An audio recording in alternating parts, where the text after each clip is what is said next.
Hello and welcome to Jadwiga's Fairy Tale channel. Saint Michael and the Devil.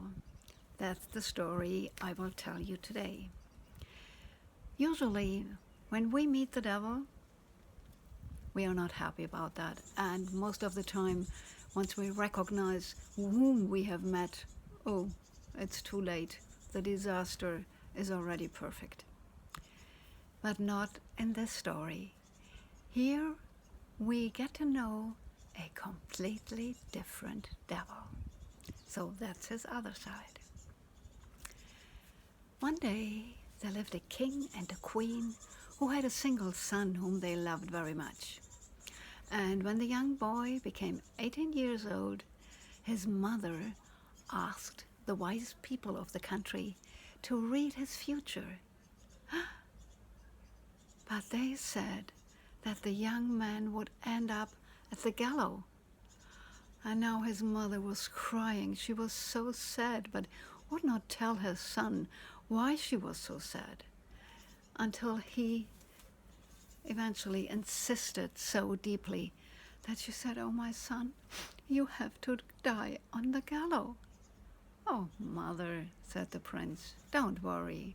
Somehow I have to die anyways, whether by a sickness or at the gallows, who cares? But before this happens, I want to travel the world. I want to see the world." And the king and the queen gave him their blessings for that travel, even though their heart was heavy. And the king also gave him a huge amount of gold for his journey. Now the young man traveled many countries, many kingdoms. He met a lot of people. He had adventures. He enjoyed life. Until one day, eventually, he passed a little chapel. And he looked at the chapel and said, "Oh, you are in a very poor condition." And the inside was even worse. And the paintings of St. Michael and the devil that were inside, they were so poor, so dirty, so in a terrible situation that the prince decided to use his money to restore this chapel. Many people came, they worked on the outside, they worked inside, and a painter restored the painting of St. Michael. And then he went to the prince and said, "Well, I'm finished. The inside is all done now, and here are some colors left."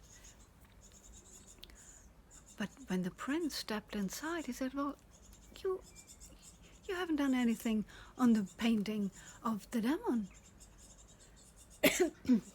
"Of the demon? Why not? You should use these colors here and do him as well." And so the devil's painting was restored as well. And now, when everything was fine and finished, the prince left. And this night he spent at the house of an old woman. When he thought, "Well, I don't know how much money I have left." And he counted the gold coins that were left. But the old woman, she watched him. Oh, she watched and saw that he had quite some gold coins. And she ran right away to the police and said, "This young man has stolen my gold in my own house." And when the police came, of course, they found the gold in the young man's pockets and threw him right away into prison. And eventually, he was sentenced to death on the gallows.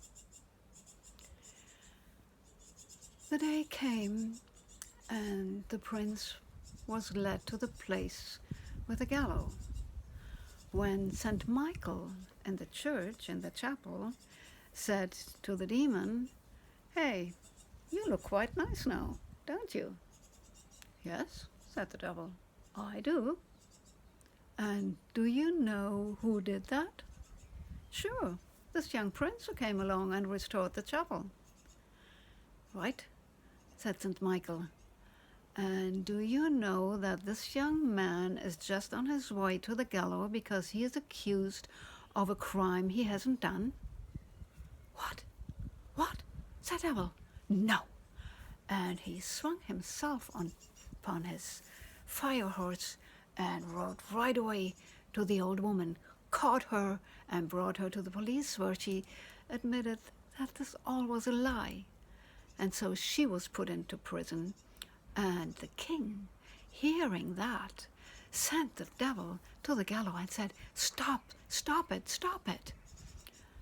And the devil rode as quick as he could, and in the very last second, the rope was already around the prince's neck. He came there and cried, "Stop, stop, stop it. The king has said not to hang him."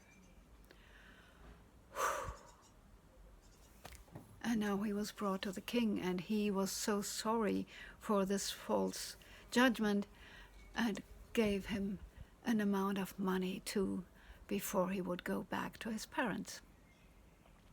Now, in this way, he met a proud man on a wonderful horse, and they talked to each other, and eventually the prince told him what just had happened to him.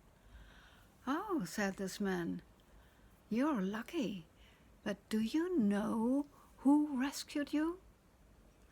"No," said the prince, "unfortunately, I have no idea. I don't know whom to thank for my life." "Well," said the devil, "it was me, the devil from the chapel of the Holy St. Michael. So you did this chapel, put this chapel in such a wonderful condition again, that St. Michael sent me out to rescue you. And you must know, you don't have to end up on the gallows now, because the old woman will be hung instead of you, and you are free. You don't have to be afraid of any gallows anymore." And with these words, he disappeared and jumped upon the painting in the chapel. Shortly after, the prince came along and prayed and thanked to the two of them, St. Michael and the devil. And when he came home, oh, what a joy. So this is another side of the devil we did not know before, right?